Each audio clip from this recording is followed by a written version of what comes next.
ஒற்றுமைக்கு நாங்கள் எப்பவுமே தயார். ஆனால் போலி ஒற்றுமைக்கு நாங்கள் தயாரில்லை. இனத்தை காக்கிற ஒற்றுமைக்கு நாங்கள் தயார். சமஷ்டி வேண்டும் என்று ஒற்றுமைப்படுவதற்கு நாங்கள் தயார். சர்வதேச விசாரணை வேண்டும் என்று ஒற்றுமைப்படுவதற்கு நாங்கள் தயார். தனி தேசம் வேண்டும் என்று ஒற்றுமைப்படுவதற்கு நாங்கள் தயார். ஒற்றையாட்சியை ஏற்கின்ற ஒற்றுமைக்கு நாங்கள் தயாரில்லை. 13ஆம் திருத்தத்தை ஏற்கின்ற ஒற்றுமைக்கு நாங்கள் தயாரில்லை. சிங்களத்துக்கும் பௌத்தத்துக்கும் முதலிடம் கொடுக்கின்ற ஒற்றுமைக்கு நாங்கள் தயாரில்லை. அது ஒற்றுமை அல்ல, இனத்தை அழிப்பது. ஆனால் நாங்கள் ஒவ்வொரு தரமும் இனத்தை காக்கிறோம். நாங்கள் குழப்பறம் என்று சொல்லுகிற ஒவ்வொரு மேடைகளிலும் ஒவ்வொரு அறைகளுக்குள்ளும் நாங்கள் இனத்தை காக்கிறோம். முதலாவது கோரிக்கை கஜேந்திரகுமார் பொன்னம்பலம் முன்வைக்கிறார். ஒற்றையாட்சி யாப்பு நிராகரிக்கப்பட வேண்டும். எல்லா தமிழ் தலைவர்களும் உடன்படுகிறார். இப்ப கஜேந்திரகுமாருக்கும் எங்களுக்கு சந்தோஷம், அவங்க திருந்திட்டாங்க போல. எல்லாரும் ஒற்றையாட்சியை நிராகரிக்கிறாங்க. அடுத்ததாக ஒரு கோரிக்கையை முன்வைக்கிறார். தமிழர்களுக்கு குறைந்தபட்சம் ஒரு சமஷ்டி தீர்வு வழங்கப்பட வேண்டும். கியூபெக்கிலே இருப்பது போல, அமெரிக்காவிலே இருப்பது போல, சுவிட்சர்லாந்திலே இருப்பது போல ஒரு சமஷ்டி தீர்வு வழங்கப்பட வேண்டும். எமது கட்சியினுடைய கொள்கை ஒன் கண்ட்ரி டூ நேஷன்ஸ், ஒரு நாடு இரு தேசங்கள். கியூபெக் ஒரு தேசம்.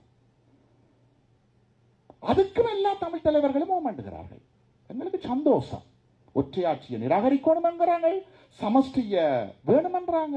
அப்ப கஜேந்திரகுமார் என்ற காதுக்குள்ள சொன்னார், நாங்கள் தெரியாம சுகாஷ் கூட்டமைப்பை விட்டு வெளியில வந்துட்டோம் போல இருக்க, அவங்க திருந்திட்டாங்க என்று எனக்கு சொன்னார். இப்ப இந்த கூட்டம் முடிய நாங்கள் அவங்களோட திரும்ப சேரலாம் என்றா ரெண்டுக்குமோ பண்றாங்க. ஒற்றையாட்சி நிராகரிக்கப்பட வேணும், சமஷ்டி வேணும். அப்ப நீ பிரச்சனை இல்லை தானே. அப்ப அடுத்ததாக ஒரு கோரிக்கையை கஜேந்திரகுமார் பொன்னம்பலம் முன்வைக்கிறார். என்னென்றால், ஒற்றையாட்சிக்குட்பட்ட ஏக்கிய ராஜ்ஜிய வரைவு நிராகரிக்கப்பட வேணும். என்ன நான் உங்களுக்கு ஏற்கனவே சொன்னான், ஒரு ஏக்கிய ராஜ்ஜிய என்ற ஒரு வரைவை கொண்டு வந்து கூட்டமைப்பின் 16 எம்பிமார் மூமெண்ட் சைனம் வச்சு அங்க பார்லிமெண்ட்ல இருக்கு. அப்ப நாங்கள் மூன்றாவது நிபந்தனையை முன்வைக்கிறோம். ஒற்றையாட்சிக்குட்பட்ட ஏக்கிய ராஜ்ஜிய வரைவு நிராகரிக்கப்பட வேண்டும். முண்டி அடிச்சுக்கொண்டு மூலைக்குள்ள இருந்த விக்னேஸ்வரன் கம்பி எழுதுறார். சீச்சி, அது சுமந்திரன் 2 வருஷம் கஷ்டப்பட்டு எழுதினது, அதை நிராகரிக்க இயலாது. முண்டி அடிச்சு மூளைக்குள்ள இந்த விக்னேஸ்வரன் கம்பி எழுதுறார். சுமந்திரன் 2 வருஷம் கஷ்டப்பட்டு எழுதின அந்த வரைவை நிராகரிக்க இயலாது. சுமந்திரனும் அப்படி சொல்லல, தமிழரசு கட்சியும் சொல்லல, விக்னேஸ்வரன் ஐயா சொல்றார். பிறகு தமிழரசு கட்சியும் அந்த கருத்தை சொல்றது. எல்லாரும் சொல்லுகிறார்கள் ஏக்கிய ராஜ்ஜிய வரைவை நிராகரிக்க முடியாது. அப்ப இப்ப உங்களுக்கு சதி விளங்கி இருக்குமென்னு நினைக்கிறேன். ஒற்றையாட்சியை நிராகரிக்கிறார்கள், சமஷ்டி வேணும் என்கிறார்கள், ஆனா ஏக்கிய ராஜ்ஜியவை நிராகரிக்க மாட்டோமா? இப்ப இது என்ன செய்ய போயிடும்? இப்ப ஏக்கிய ராஜ்ஜியவை சமஷ்டி என்று சொல்லி நிறைவேற்ற போகிறார்கள். இந்த சதி இந்த ஜனாதிபதி தேர்தலை தொடர்ந்து நடைபெற போகிறது. ஏக்கிய ராஜ்ஜிய வரைவை தீர்வாக கொடுப்பதற்கு ரணிலும் தயார், சஜித்தும் தயார், நாமல் ராஜபக்சாவும் தயார். அதை பெறுவதற்கு வடகிழக்கினுடைய 18 எம்பிக்களில் 16 பேர் தயார். யார் அந்த 18 எம்பிக்கள்? இன்றைக்கு வடகிழக்கில் இருந்து 18 எம்பிமார் இருக்கிறோம், தமிழ் எம்பிக்கள். அதுல 5 பேர் சிங்களத்தோட சேர்ந்து நிற்கிறார்கள். இபிடிபி டக்ளஸ் தேவானந்தா, அவற்றை இபிடிபி மற்ற எம்பி திலீபன், பிள்ளையான், வியாளேந்திரன், யாழ்ப்பாணத்தில் சுதந்திர கட்சியிட அங்கஜன். இந்த 5 பேரும் தமிழர் என்ற போர்வைக்குள் ஒளிந்திருக்கின்ற சிங்களவர்கள், சிங்கள கட்சிகளுக்கு வால் பிடிப்பவர்கள். இந்த 5 பேரும் ஏக்கிய ராஜ்ஜியவை ஏற்கத்தான் போகிறார்கள். மிச்சம் 13 பேர். இந்த 13 பேரில் 10 பேர் கூட்டமைப்பு, 2 எங்களுடைய கட்சியினுடைய தமிழ் தேசிய மக்கள் முன்னணியின் கஜேந்திரகுமார் பொன்னம்பலமும் செல்வராஜா கஜேந்திரனும், மற்றவர் விக்னேஸ்வரன் ஐயா. இந்த 13 பேரில் 10 பேர் கூட்டமைப்பின் 10 பேர் தான் ஏற்கனவே பாராளுமன்றத்தில் 16 பேருக்குள்ள இருந்து அந்த ஏக்கிய ராஜ்ஜியவை ஏற்றார்கள். அப்ப அந்த 10 பேரும் என்ன செய்ய போயினோம்? ஏக்கிய ராஜ்ஜியவை ஏற்க போயினோம். அதை எழுதினது யாரவேதான் விக்னேஸ்வரன் ஐயாவும் ஏற்க போறார். ஏன்? சுமந்திரன் 2 வருஷம் கஷ்டப்பட்டு எழுதினதை நிராகரிக்க முடியாது என்று அந்த கூட்டத்தில் முண்டி அடிச்சு கொண்டு எழும்பினவரார் விக்னேஸ்வரன் ஐயா. அப்ப இப்ப பாத்தீங்கன்னா 18 பாராளுமன்ற உறுப்பினர்களில் 16 பேர் ஏக்கிய ராஜ்யவை ஏற்கப் போகிறார்கள். கூட்டமைப்பின் 10, சிங்களத்தோட நிக்கிற 5, விக்னேஸ்வரன் ஐயா 16. இப்ப இது எதிர்க்க போறதார் 2 பேர். தமிழ் தேசிய மக்கள் முன்னணியினுடைய கஜேந்திரகுமார் பொன்னம்பலமும் செல்வராஜா கஜேந்திரன். வடகிழக்கு தமிழ் மக்களின் வாக்குகளால் தெரிவு செய்யப்பட்ட 18 பாராளுமன்ற உறுப்பினர்களில் 16 பேர் ஒற்றையாட்சிக்குட்பட்ட ஏக்கிய ராஜ்ய யாப்பு வரைவை தீர்வாக ஏற்றால் நாங்களும் ஒன்றும் செய்யலாது. அதுக்கு பிறகு நீங்களும் ஒன்றும் செய்யலாம். நீங்கள் என்ன விழா நடத்தியும், என்ன தீர்மானத்தை நிறைவேற்றியும், என்ன விஷயத்தை செய்தும் ஒன்றும் செய்யலாது. ஏன்? தாயகத்தில் இருக்கிற 18 எம்பியில அந்த மக்கள் 16 எம்பிக்கள் ஒற்றையாட்சியையும் ஏக்கிய ஆட்சியையும் ஏற்ற பிறகு நீங்கள் ஏதாவது செய்யலாமா? சட்டப்படி இல்ல. பெரிய சதி நடைபெறப் போகிறது. இந்த சதியை நாங்கள் முறியடிக்க தவறுவோமாக இருந்தால் முள்ளிவாய்க்காலை விட மிகப்பெரிய பேரபலம் அரங்கேறப் போகிறது. இதை நாங்கள் முறியடிக்க வேண்டும். இதற்கு எதிராக தாயகத்திலே நாங்கள் எங்களுடைய சக்திக்கு அப்பாற்பட்ட களத்திலே இறங்க தயார்.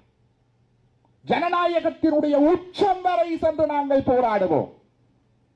ஆனால் நாங்கள் மட்டும் போராடி ஒன்றும் செய்யலாம். நீங்கள் வீதிக்கு இறங்க வேண்டும். இந்த வரைவை தாயகத்திலே இருக்கின்ற மக்களுடைய, தமிழ் மக்களினுடைய பிரதிநிதிகள் ஏற்கக்கூடாது என்று பகிரங்கமாக சொல்ல வேண்டும். உங்களுடைய நாடுகளில் பாரிய போராட்டங்களை நடத்த வேண்டும். உங்களுடைய உறவுகளுக்கு சொல்லி தாயகத்தில் இருக்கின்ற உங்கள் சொந்தம், பந்தம், நண்பர்களுக்கு இந்த அபாயத்தை சொல்ல வேண்டும். அல்லது கதை வெகு விரைவில் முடிவடைய போகிறது. 2009 மே 21 முடிக்க இருந்தவர்கள் நாங்கள் குழப்பி இனத்தை பாதுகாத்தினாங்க. நாங்கள் அன்றைக்கு ஓமன் இருந்தவங்க எல்லாம் முடிஞ்சிருக்கோம். பிறகு பல்கலைக்கழக மாணவர்களுடைய பேச்சுவார்த்தை மேசையிலும் நாங்கள் வெளியேறித்தான் இனத்தை காப்பாற்றினாங்க. அன்றைக்கு நாங்கள் ஏக்கிய ராஜ்ய வரவை நிராகரித்திருக்காவிட்டால் என்ன நடந்திருக்கும்? ஏக்கிய ராஜ்யோடு எல்லாம் முடிஞ்சிருக்கும். அன்றைக்கும் நாங்கள் தான் இனத்தை காப்பாற்றினது 2ஆம் தரம். இப்ப அடுத்தொரு சதி வர இருக்கிறது. இந்த சதியை நாங்கள் முறியடிக்க தவறுவோமாக இருந்தால் எமது பகிஷ்கரிக்க போது, புறக்கணிக்க போது. தென்னிலங்கையில மக்கள் கிளர்ந்தெழுந்து வாக்களிப்பார்கள். ஒரு பக்கம் வாக்களிக்கிறார்கள் சிங்கள தேசத்துல, மறுபக்கம் புறக்கணிக்கிறார்கள் வாக்களிக்காம. அப்ப 2 தேசங்கள் இருப்பது கண்ணுக்கு தெரியுமே. இதுதானே சிறந்த வழிமுறை. அப்ப எல்லாரும் பகிஷ்கரிக்காம பொது வேட்பாளர் என்று முண்டியடிக்கணும். அதுதான் நிகழ்ச்சி நிரல். அதுக்கு பின்னுக்கு பல சக்திகள் இருக்கிறது. காசுகள் கொட்டப்படுகிறது. எங்கே இருந்து வருது என்று தெரியல. அறகலையவுக்கு வந்த மாதிரி பொது வேட்பாளருக்கு பின்னால காசுகள் வருது. நாங்க கொஞ்சம் பேர் தாயகத்தில் நின்று வீடு வீடாக பைஸ்கரிங்கோ பைஸ்கரிங்கோன்னு கத்துறோம். 2005ஆம் ஆண்டு தேசிய தலைவருக்கு முன்னும் பகிஷ்கரிக்கின்ற தெரிவும் இருந்தது, பொது வேட்பாளரை நிறுத்துகின்ற தெரிவும் இருந்தது. தலைவர் எடுத்த முடிவு என்ன? பகிஷ்கரிக்கிறது. ஏன் அவரப்ப பொது வேட்பாளரை நிப்பாட்டி இருக்கலாம். ஏன் நிப்பாட்டேல? இவ்வளவு ஆபத்தும் இருக்கிறபடியா? இன்று பகிஷ்கரித்தால், அந்த பகிஷ்கரிப்பு வெற்றி அடைந்தால் தமிழ் தேசிய மக்கள் முன்னணி பலம் பெற்றுவிடும். கஜேந்திரகுமார் பலம் பெற்று விடுவார். இவர்கள் பலம் பெற்றால் இவர்களை தமது நிகழ்ச்சி நிரலுக்குள் வைத்திருக்க முடியாது, இவர்களை கையாள முடியாது. ஆகவே இந்த கோட்பாடு தோற்கடிக்கப்பட வேண்டும் என்று கங்கணம் கட்டி நிற்கிறார்கள். அதே நேரம் பகிஷ்கரிப்பு வெற்றி பெற்றால் அன்று தேசிய தலைவர் எடுத்த முடிவு சரி என்பது இன்னொரு தடவை நிரூபிக்கப்பட்டுவிடும். ஆகவே தேசிய தலைவருடைய முடிவுகளை பிழை என்று காட்ட வேண்டிய தேவையும் பலருக்கு இருக்கிறது. அதனால் தான் இந்த பொது வேட்பாளர் நிறுத்தப்படுகிறார். இந்த உண்மைகளை நாங்கள் உணர தவறுவோமாக இருந்தால் எமது இனம் இன்னொரு முறையை மாறப்போகிறது. எமது மக்களிடத்திலே திட்டமிட்டு தோல்வி மனப்பான்மை விதைக்கப்படுகிறது. அவரால் இயலாத நீங்கள் என்ன செய்ய போறீர்கள்? அவர் போராடி என்னத்தை கண்டவர், 50,000 பேர் செத்து என்னத்தை கண்டவர், உங்க கால் இல்லாம கை இல்லாம என்னத்தை கண்டவங்க என்று தோல்வி மனப்பான்மை விதைக்கப்படுகிறது. உண்மை என்னவென்றால் போராட்டம் தோற்கவில்லை, போராட்டம் வெற்றி பெற்றிருக்கிறது. மாவீரர்களுடைய தியாகம் வீண் போகவில்லை. தலைவர் ஆயுதத்தை ஏந்தி இருக்காவிட்டால், மாவீரர்களுடைய தியாகங்கள் நடந்திருக்காவிட்டால், எமது இனம் ஈழத்திலே 40 வருஷத்துக்கு முதல் அழிக்கப்பட்டிருக்கும்.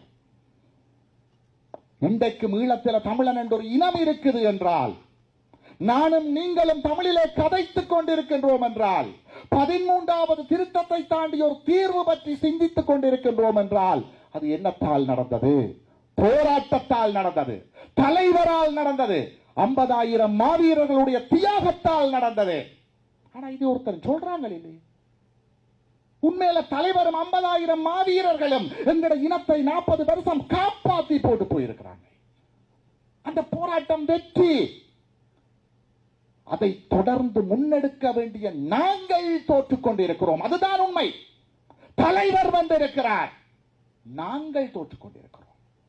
நாங்கள் பெருவிழாக்கள் நடத்தி கொண்டிருக்கிறோம், திருவிழாக்கள் நடத்தி கொண்டிருக்கிறோம், தமனாவையும் பாடகர்களையும் அழைத்து களியாட்டங்கள் நடத்தி கொண்டிருக்கிறோம். தோற்றது போராட்டம் அல்ல, நாங்கள் கொடியேற்றலாமா இல்லையான்னு யோசிச்சு கொண்டிருக்கிறோம். அவனுக்கு நோகுமா இல்லையான்னு நாங்கள் வேதனைப்படுறோம். அவன் சட்டத்தை அவன் மதிக்கிறதை விட நாங்கள் முண்டி அடிச்சு மதிக்க பார்க்கிறோம். இங்க உங்களுக்கு உரிமை இருக்கு, சுதந்திரம் இருக்கு. எனக்கு எதிராக ஈழத்தில் 30 வழக்குகள் தாக்கல் செய்யப்பட்டிருக்கு. நான் நீதிமன்றத்தில் போய் வழக்கும் பேசுவேன் மக்களுக்காக. அதே நீதிமன்றத்தில் அதே குற்றவாளி கொண்டுக்குள்ள நானும் ஏறி நிற்பேன். ஏன்? ரணில் வரைக்கும் ஆர்ப்பாட்டம் செய்தனாம், போலீஸ் இந்த சட்டத்தை மதிக்கலையா, 30 வழக்குகள். செல்வராஜா கஜேந்திரனுக்கு எதிராக 30 வழக்குகள், கஜேந்திரகுமார் பொன்னம்பலத்துக்கு எதிராக 4 வழக்குகள். எங்களுடைய குரல் வலை அடக்கப்படுகிறது. நாங்கள் அவ்வளவு அச்சுறுத்தலுக்கு மத்தியில் இருந்து அங்கே போராடி கொண்டிருக்கிறோம். இங்கே அப்படியான அச்சுறுத்தல்கள் இல்லையே. நீங்கள் அடையாளங்களை பேண வேண்டும், அடையாளங்களை தொலைத்து விடக்கூடாது. கொடி எங்களுடைய அடையாளம், சின்னம் எங்களுடைய அடையாளம். அந்த கொடியை எவ்வாறு சூட்சுமமாக ஏற்றலாம் என்று பார்க்க வேண்டுமே தவிர கொடியேற்றலாமா இல்லையான்னு நாங்கள் யோசிக்க கூடாது. அடையாளங்கள் அழிக்கப்பட்டால் இனம் அழியும். ஆகவே எமது மக்கள் சிந்திக்க வேண்டிய ஒரு தருணத்தில் இருக்கின்றோம். நாங்கள் கணக்கு சிந்திக்க தேவையில்லை. தேசிய தலைவருடைய இறுதி மாவீரர் தின உரையை ஆழமாக கேட்டு, அதை படித்து சிந்தித்து அதன்படி வழிநடந்தால் நமக்கு நிச்சயம் ஒரு தீர்வு கிட்டும். ஏனென்றால் அறம் தோக்காது. 2010களில் சிங்களத்தினுடைய கடவுள்களாக பார்க்கப்பட்ட ராஜபக்சேக்கள் எல்லோருமே நினைத்தார்கள், இனி காலாதி காலமாக இலங்கையை ராஜபக்சேக்கள் ஆளப் போகிறார்கள், சந்ததி சந்ததியாக அவர்கள் ஆளப் போகிறார்கள், ஏனென்றால் அவர்கள் யுத்தத்தை முடித்தவர்கள் என்று சிங்களத்தினுடைய குட்டகை மனுவாக பார்க்கப்பட்ட மஹிந்தவும் கோத்தாவும் வெறும் 10 வருஷத்துக்கு இடையில் உள்ளாடையோடு அதே மக்களால் விரட்டப்பட்டார்கள். ஒரு ஆசனத்தோடு பின்கதவால தேசிய பட்டியலால பாராளுமன்றத்துக்கு வந்த ரணில் விக்ரமசிங்க இன்றைக்கு இலங்கையின் ஜனாதிபதி. உலகத்தில் எங்கேயுமே நடக்காத ஒரு ஆச்சரியம். வெறும் 36,700 மக்கள் படுகொலை செய்யப்பட்ட பலஸ்தீனம் இன்று தனிநாடாக போய்க் கொண்டிருக்கிறது. ஆனால் 1,47,600 பேர் படுகொலை செய்யப்பட்ட எங்களுடைய ஈழம் தமன்னாவுடைய ஆட்டத்தில் ஆடிக்கொண்டிருக்கிறது. ஸ்ரீவாசை அழைத்து பாட்டு கேட்டுக் கொண்டிருக்கிறோம், காலாக்கள் நடத்திக் கொண்டிருக்கிறோம். யாரையும் குற்றம் சாட்டவில்லை. சிந்திக்க வேண்டும். 36,700 பேர் செத்த பலஸ்தீனம் தனிநாடாகலாம் என்றால் ஏன் 1,47,600 பேர் படுகொலை செய்யப்பட்டு 3 லட்சம் மக்கள் விதைக்கப்பட்ட எங்களுடைய தேசம் தீர்வு நோக்கி நகரக்கூடாது? சிந்திப்போம்.